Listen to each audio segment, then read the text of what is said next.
Hello বন্ধুরা, এখানে আমি তোমাদের সামনে নিয়ে চলে এসেছি এই তিনটে গিফট। তো চলো আমি তোমাদের বলে দিই যে এই তিনটে গিফট আমার কে কে গিফট করেছে। তো এইটা তো আমার বাবাই আমায় গিফট করেছে কিছুদিন আগে, আর এইটাও আমার বাবা গিফট করেছে, কিন্তু যখন আমি এইটুকু পুচকি ছিলাম।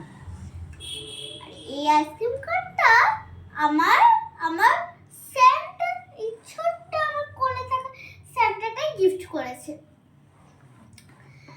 তো এই হেয়ার ব্যান্ডটা আমার হানি গিফট করেছে। Thank you honey. আর এইটা তো আমার স্যান্টাই করেছে, তো থ্যাংক ইউ